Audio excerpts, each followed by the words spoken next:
समाजातील प्रत्येक घटना थेट आपल्यापर्यंत पोहोचवणारे आपलं हक्काचं न्यूज चॅनल क्रांती सूर्य न्यूज।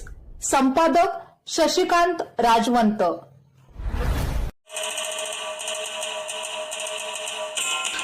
मोफत मोफत मोफत सोनाई चॅरिटेबल ट्रस्ट पलूस यांच्या वतीने पलूस येथे होत आहे भव्य मोफत सर्वधर्मीय सामुदायिक विवाह सोहळा। आपल्या आयुष्याच्या नव्या प्रवासाची सुंदर आणि आनंददायी सुरुवात करण्यासाठी सोनाई चॅरिटेबल ट्रस्ट पलूस यांच्या वतीने या उपक्रमाचे संस्थापक पलूस नगर परिषदेचे गटनेते माननीय श्री गणपतराव पुदाले आप्पा यांच्या मार्गदर्शनाखाली आयोजित सर्व जाती धर्मातील वधूवरांच्यासाठी भव्य सामुदायिक विवाह सोहळ्यामध्ये सहभागी व्हा।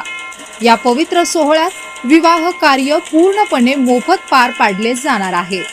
सदरचा विवाह सोहळा बुधवार दिनांक 13 मे 2026 रोजी दुपारी 1:15 Shivparvati multipurpose hall, Tasgaon Karad road, Palus, Sandgewadi येथे संपन्न होणार आहे।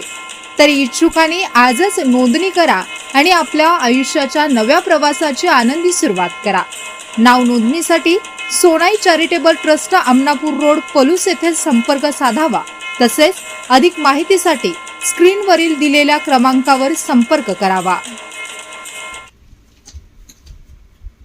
पलूस तालुक्यातील रामानंद नगर परिसरातील बापूवाडी येथे गेल्या 50 ते 60 वर्षांपासून वास्तव्यास असलेल्या कुटुंबांवर रेल्वे प्रशासन आणि स्थानिक प्रशासनाने अतिक्रमणाच्या नावाखाली केलेल्या कारवाईला 1 वर्ष पूर्ण झाले।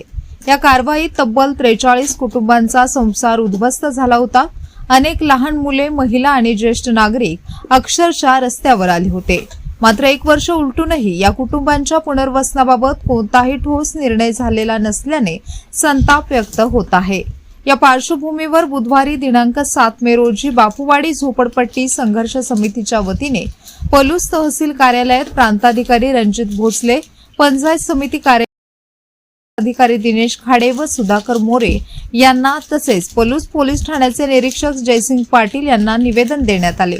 प्रशासनाने अद्यापही वेळ गेलेली नसून या कुटुंबांना न्याय द्यावा, अन्यथा सनदशीर मार्गाने आंदोलन छेडावे लागेल असा इशारा संघर्ष समितीचे निमंत्रक आमिर भैया पठाण यांनी दिला।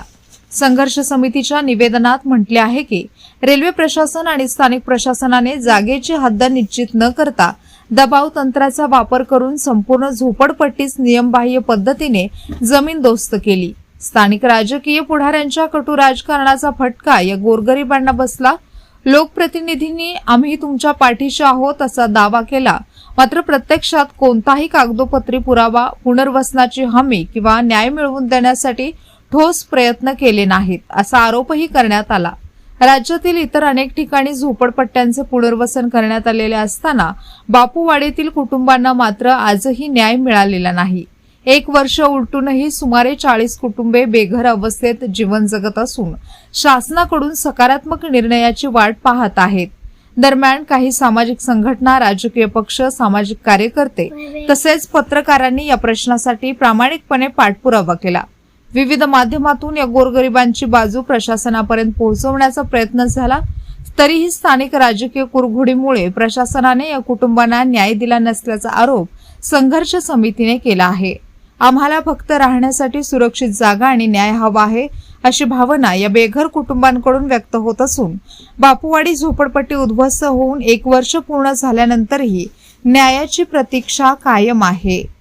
पलूस तहसीलदार कार्यालय येथे आम्ही रामानगर येथे झोपडपट्टी जी बेकायदेशीररित्या उद्ध्वस्त केली गेली, सदर घटना ही चुकीच्या पद्धतीने झाली।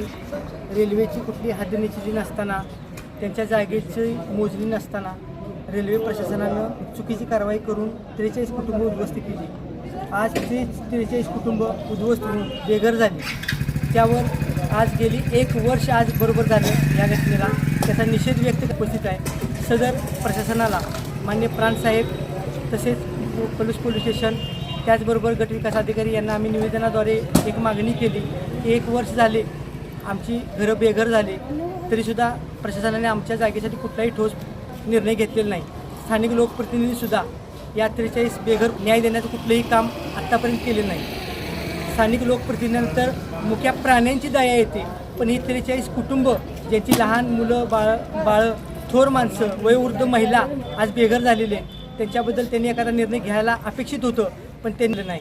आपली विधानसभा जर सोडली तर बाहेरच्या विधानसभेमध्ये असणाऱ्या झोपडपट्ट्या पूर्णपणे पुनर्वसन झालेले आहेत, त्या बांधून दिल्या गेलेल्या आहेत. पण आपल्याच विधानसभेमध्ये असणारी झोपडपट्टी आज न्यायापासून वंचित आहे. तरी आज या निवेदनाद्वारे आम्ही शासनाला विनंती करतो की आम्हाला लवकर त्यांनी न्याय द्यावा, अन्यथा आम्ही सनदशीर मार्ग स्वीकारणार आहे.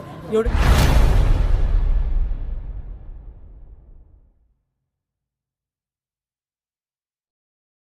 क्रांती सूर्य न्यूज संपादक शशिकांत राजवंत. सबस्क्राईब करा,